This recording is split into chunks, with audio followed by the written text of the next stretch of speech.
Yo, what's good guys? Inswain with Inswain Audio. Welcome back to the channel. If you're new here, where have you been, man? Make sure to subscribe and join the family. We missed you. We appreciate you here. Anyways, today I'm going to show you a few parallel processing tricks that you can do to really anything, but mostly to get your vocals to cut through that mix and to sound professional. Let's just get into it.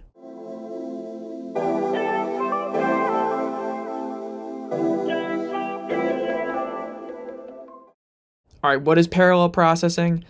I'll sum it up real quick. It is processing in parallel, right? It's right in the name. So that means side by side, right? So we have the original signal and a process signal side by side, sort of blended together, as opposed to just processing on that original signal. So what I have here is a little pop-ish song with a vocal. I'll play you just a little section of it so you can hear what we're working with, and then I'll show you the tricks.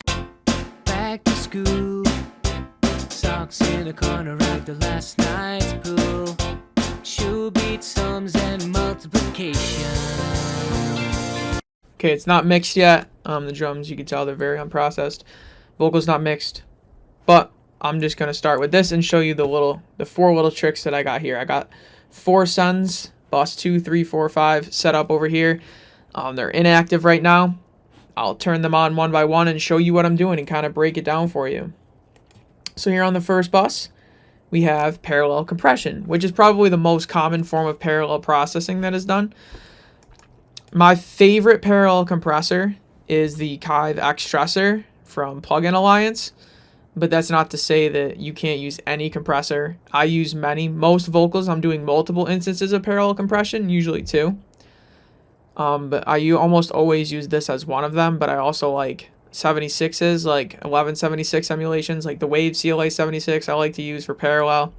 There's a lot that I use that give me a different sound, and I'll choose accordingly. But this is probably my favorite, but you can do this with any. So you set up a parallel send, and you compress. And the goal, or not the goal, but the idea with this is that you kind of compress excessively with maybe low threshold so that you can compress the whole signal and then blend that in parallel with the original signal. Whereas if you were to just do traditional compression on the source itself, if you did that super low threshold, you'd be choking up the vocal and over compressing, so to speak, right? But when it's in parallel, we can get that whole signal, the loud parts and the quiet parts compressed, because it's going to be over compressed, but then we blend it in and only add a little bit of it, right? That is the benefit of parallel compression and what you can't really do with traditional compression. Now, what attack, release, etc. you use depends on what you're going for, and like everything, it always changes, and I could probably do a whole video on that. But here are my settings if you wanted to copy them.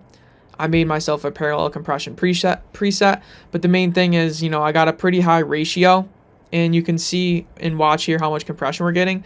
I'm squashing the heck out of it, but that's okay. I'm turning down the output to compensate so that we don't get really much of a level jump. We're just adding in some body, some forwardness to the vocal. So what I'll do is I'll play it for you back and forth so you can hear the before and after, starting with it bypassed. Back to school, socks in a corner after last night's pool, shoe beat sums and multiplication. Yeah, definitely made the vocal sound anything good that you want to say. I think it does here. And what's nice about this, which leads me into my next point, is this also adds some saturation, but that's what this bus here is for. We got parallel saturation. That is our second trick. I like to use all different kinds, but in this case, I use the Sound Toys Decapitator. I think this is a pretty aggressive saturation, so I think it works good in parallel. On the track itself, sometimes it can be a little much, even with the mix knob, so I like this for parallel. And you can see here after I have a gain plugin, all I'm doing is turning down the volume of this send so that we didn't get too much of a level jump. It's not doing any, processing or coloring. It's all coming from this. You can see here's my drive. I'm on the T style, which don't remember if that's triode. It might be triode. I'm not too concerned about that. I just went with what sounds good. I got the thump turned on. There's no low cut. I left the tone where it is. Sometimes I'll adjust that though. But yeah, here's my settings. Because it's on a send, I left it all the way wet. And I got my output turned down because we don't want to add gain. But yeah, I'll let you hear the before and after, starting with it bypass, starting with the before. Back to school, socks in a corner after last night's pool. Shoe beat sums and multiplication. Adds so much grit and character to the vocal. I'll actually solo the vocal and do the same thing again so you can really hear what it does, starting with it bypassed. Back to school, socks in a corner after last night's pool. Shoe beat sums and multiplication. So it just adds so much nuance and detail to the vocal. And it's really just simple to do. For our next trick here on our third send, we have what I call parallel modulation. I mean, that's what it is, but that's how I refer to it. You can use chorusing, any sort of modulation. Flanger is probably my favorite. I'm using the stock Logic flanger here. You can use any one you want. 100% mix because it's on a send. Intensity is on 100. The rate is 0.233 hertz. Not too important because you can see here this send we have it turned way down to negative 29.1. I just blended in a little bit. This is going to be the most subtle effect out of all of them. It just adds a little bit of dimension and width and movement, modulation, to the vocal. Makes it cut through, feel more three-dimensional, and not get buried in a three-dimensional mix. So I'll play it to you before and after, starting with the before. Back to school, socks in a corner after last night's pool. Shoe beat sums and multiplication. So I helped it cut through just like a 0.1%. Gave it a little bit of detail and character like the saturation did. It's not saturation, but it kind of had a similar effect. Just a really nice little trick to get you across the finish line, that last little 1%. And for our last parallel processing trick here, slap delay. If you do like a 16th note or a super fast delay, in this case I started with a 16th note, but you can see I have a negative 7% deviation. That means it's a little bit ahead. It's a little bit faster than a 16th note. That's because my tempo of the song was slow. But anyways, something like a 16th note or a fast, short delay is a slap delay. It can give the vocal some dimension, some attitude. It gives it sort of a live feel, right? Like if you were in like a club or a garage, like a garage show or something, the sound reverberates off the walls and causes that to slap, like a slap delay. That's what it is. It's fast and short. The settings aren't necessarily too important as long as it's fast and usually short feedback. You can add more feedback if you want more of that of an effect, but the fast delay and the short delay is what defines it. Everything else is taste.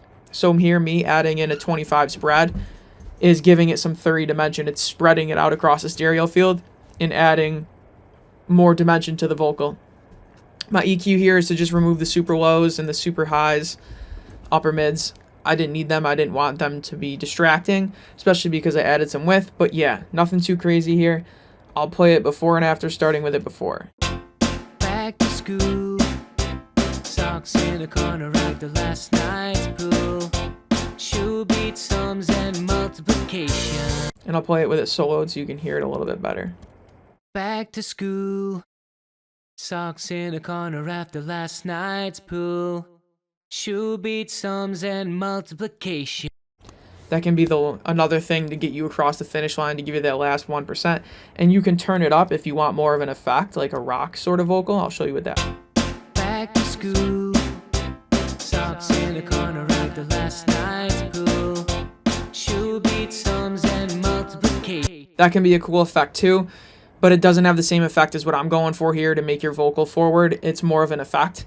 Both are cool, but they're, different functions, different purposes, and they can be used in conjunction with each other. You can combine delays and reverbs to really shape the vocal in a three-dimensional space the way you want to. So there you have it, guys. There's 4 parallel processing tricks or tips that you can use to make your vocals more unique, stand out, professional, cut through the mix, blah, blah, blah, whatever you want to say. Hope you got something out of this. Let me know down in the comments below. My name is Inswain with Inswain Audio. Peace.